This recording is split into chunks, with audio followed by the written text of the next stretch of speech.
اعوذ باللہ من الشیطان الرجیم بسم اللہ الرحمن الرحیم۔ حضرت ابو ذر غفاری رضی اللہ تعالیٰ عنہ سے روایت ہے کہ رسول اللہ صلی اللہ علیہ وسلم نے فرمایا، ادِ الامانۃ الی من ائتمنک ولا تخن من خانک۔ جس شخص نے آپ کو امانت دی ہے تو اس کو صحیح طریقے سے ادا کرو، اور جس نے اگر آپ کے ساتھ کوئی خیانت کی تو آپ اس کے ساتھ خیانت نہ کریں۔ اس حدیث مبارکہ میں دو چیزوں کا حکم ہوا۔ ایک یہ کہ امانت آپ کو کوئی بھی کسی نے بھی کسی کام کے لیے بھی دی ہے تو اس کو ہر حال میں ادا کرو، کیونکہ امانت میں خیانت منافقوں کی نشانی ہوتی ہے۔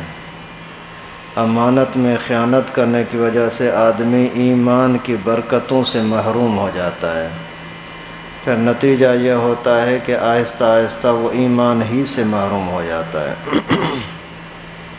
اس وجہ سے امانت میں کبھی بھی خیانت نہ کریں۔ ابھی کیا مطلب امانت کس کو کہتے ہیں؟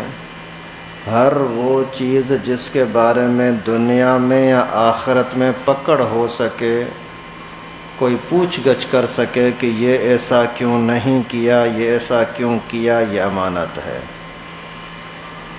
آپ کو کسی نے پیسے دیے کہ یہ جا کر کے فلاں فلاں بندے کو دے دو، آپ نے نہیں دیے تو یہ خیانت ہے۔ اگر آپ کو کسی نے اور کوئی بھی چیز امانت کے طور پر دی کہ اپنے پاس رکھو، پھر مہینے کے بعد 2 دن کے بعد میں لوں گا، آپ نے پھر واپس نہیں کیا تو یہ بھی امانت میں خیانت ہے۔ اسی طریقے سے صرف مالی لحاظ سے نہیں، ہر چیز کے اندر اولاد ہے، اللہ تعالیٰ کی طرف سے امانت ہے۔ اولاد کو کیا تربیت دینی ہے، کیا پڑھانا سکھانا ہے، یہ بھی اللہ تعالیٰ نے، اللہ کے رسول نے ہمیں بتا دیا۔ اگر اسی کو قرآن اور حدیث کے مطابق نہیں تربیت کرتے تو یہ بھی خیانت ہے، یہ بھی خیانت ہے۔ اسی طریقے سے آپ کاروبار کرتے ہیں تو سچائی کے ساتھ کاروبار کرنا یہ امانت ہے۔ اگر اس کے اندر کسی طرح کا بھی دھوکہ کیا تو یہ خیانت ہے۔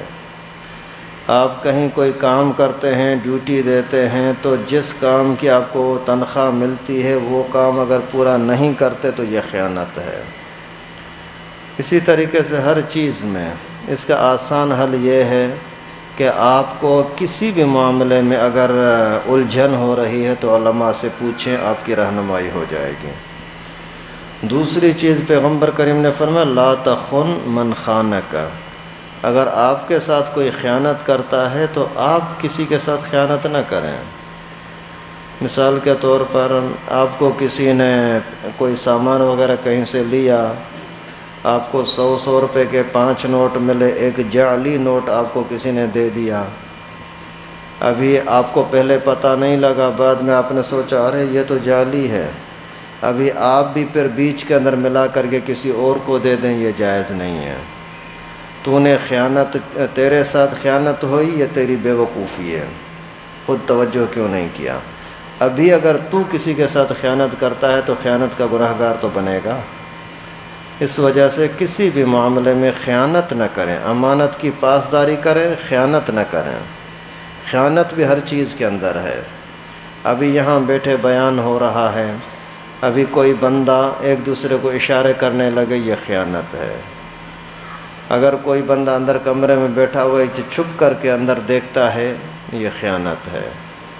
اسی طریقے سے اگر کوئی تقسیم کے اندر کوئی چیز تقسیم کرنی ہے، اس کے اندر برابری کے ساتھ تقسیم نہیں کرتا، اپنے لیے زیادہ کر لیا یا اپنے محبوب کے لیے زیادہ کر لیا، عام آدمی کے لیے کم کر دیا، رشتہ داروں کو آگے کیا، دوسروں کو پیچھے کر دیا، یہ بھی خیانت ہے۔ اللہ کے نبی صلی اللہ علیہ وسلم فرماتے ہیں کہ اگر تمہارے ساتھ خیانت ہو بھی جائے تو بھی آپ کو خیانت کرنے کی اجازت نہیں ہے۔ باقی اس کے اندر ایک اور مسئلہ ہے۔ مثال کے طور پر امام اعظم ابو حنیفہ رحمۃ اللہ علیہ فرماتے ہیں کہ اگر مزدور اپنے سیٹھ کے پاس کام کرتا ہے اور اس کا حق سیٹھ کی طرف 500 روپے بن رہا ہے اور سیٹھ نے سیدھا ظلم کر کے کوئی چپنے کی کوئی کیا واضح طور پر اس نے ظلم کر کے 50 روپے اگر اٹھا لیے اس کو نہیں دے رہا، پھر اس نے اگر چوری چھپے وہی 50 روپے اٹھا لیے تو اجازت ہے، اس سے زیادہ نہیں، کیونکہ یہ خیانت نہیں، اپنا حق لینا ہے۔ حق لینے کی تو اجازت ہے لیکن خیانت کرنے کی اجازت نہیں ہے۔ ابھی ہر بندہ اپنے حساب سے سوچے کہ آپ کا معاملہ مزدور کا ہے، سیٹھ کا ہے، واپار کا ہے، دوستی کا ہے، کہیں بھی خیانت نہ کریں۔ آپ کے سامنے کسی نے بات کی، وہ خیانت کر کے آگے پھیلاتے پھریں، یہ بھی تو خیانت ہے۔ تو ہر چیز کے خیانت سے آنکھوں کی بھی خیانت ہوتی ہے۔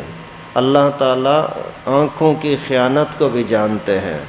کیا مطلب؟ اس طرح سے عورتوں کی طرف نظر ڈالنا، بد نظری کرنا، یہ ساری خیانت کے زمرے میں آتی ہیں۔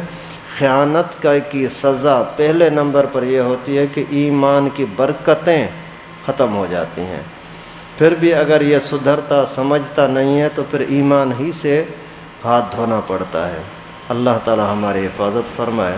اللہ تعالیٰ سے دعا ہے کہ ہم سب کو ہر طرح کی امانت کو، خیانت کو سمجھنے کی اور شریعت کے مطابق برتاؤ کرنے کی توفیق نصیب فرمائے۔ الحمدللہ۔